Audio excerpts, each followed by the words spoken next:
light of the vast media coverage of the recent shark attack on the Oregon coast, it might come as a surprise to you if I said that the waters off Oregon are some of the safest in the United States. Well, in fact, this is true. According to Keith Chandler, a marine biologist at the Seaside Aquarium, shark attacks in Oregon are isolated and only occur about once every 12 years. Today, I'm going to tell you about the types of sharks that attack, where you're most susceptible to being attacked, and finally, how you can prevent an attack from taking place in the beginning.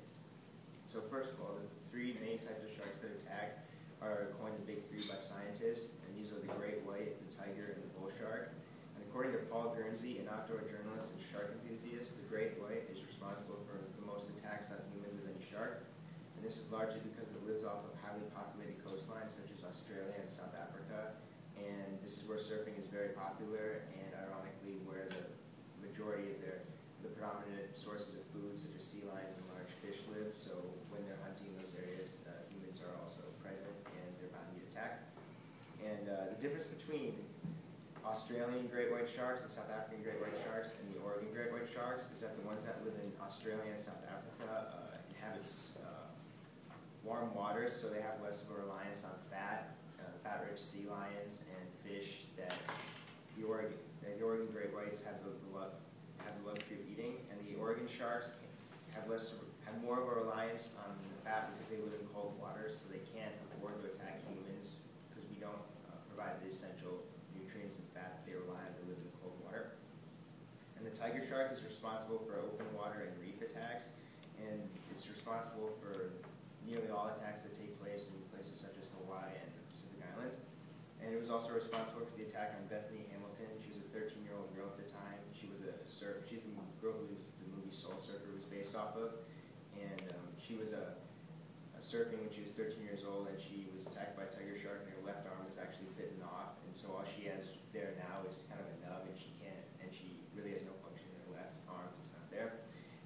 But since then, she's overcome the attack, and she's been able to rise in the ranks of the pro surfing circuit, and she's competed in numerous competitions and won first prizes and gold medals, and she's known worldwide in the surfing world. And finally, there's the bull shark, and it can live in either salt or fresh water. And it's been known to attack swimmers in rivers in places such as Africa, Mississippi, and even in New Jersey. There was a famous attack in 1918 in Matawan Creek, New Jersey, where 3 school-aged children were killed and an adult trying to rescue them. And all these attacks took place within 20 minutes, and they think it was a bull shark. So it gained its notoriety from that attack. And so I'm going to tell you about where you're most susceptible to being attacked. George H. Burgess of the Ichthyology Department at the Florida Museum of Natural History states that the majority of attacks occur in nearshore waters. This is because the sharks' food congregate in these areas, so they gather there to feed. And some other places where attacks may take place are steep drop-offs into deep water. Visibility is less there, and so it's like kind of swimming in the dark, and they see a shadow, and they're more inclined to think that you're a sea lion or another form of prey instead of a human. Also, estuaries where rivers meet ocean. As I said earlier, the bull shark is a hybrid shark, so it can live in either salt or fresh water. And so they tend to congregate in those areas to either breed or feed, and swimming in those areas is not a good formula for a good swim. You're much more at risk of a shark attack in that area. And also murky and churned up water. As I said earlier, when sharks can't see their prey, they feel more threatened and more inclined to attack. And when we're swimming in these areas, they may think that we're another form of prey because their main sources of prey congregate in those areas, so they're more inclined to attack. And finally, at dawn and dusk, because these are the primary times where sharks feed, and so it would be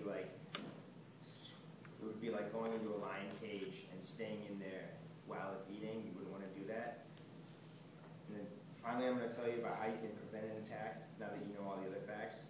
George Burgess, again, the director of the Florida Program for Shark Research, states that you shouldn't swim alone if you were to be attacked. The majority of attacks are never even reported until after the fact, because either a body is found, or when you are attacked by a shark, you tend to go into shock fairly quickly.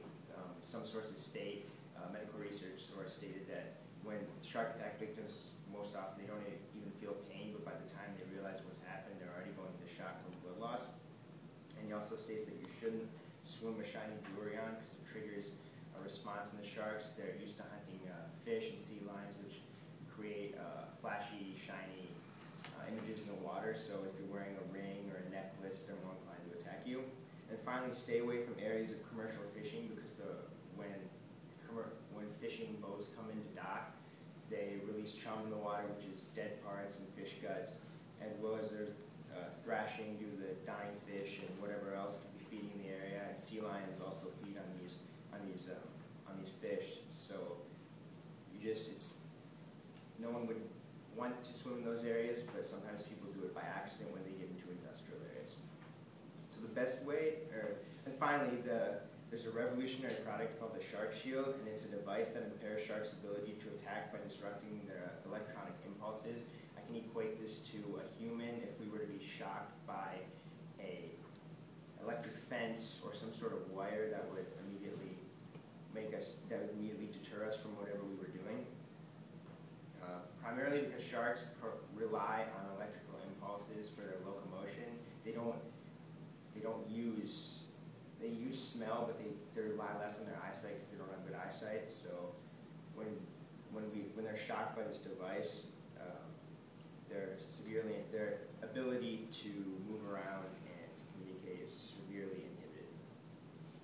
But overall, the best way to educate yourself about, or the best way to defend against the shark attack is to educate yourself about the facts and be knowledgeable at all times. A lot of people in developing countries or just areas where they're not real informed about the topic tend to swim there, tend to practice poor swimming habits, or they're just not aware of the facts that may increase their risk of a shark attack. So today I've told you about the three main types of sharks that attack, where you're most susceptible to being attacked, and how you can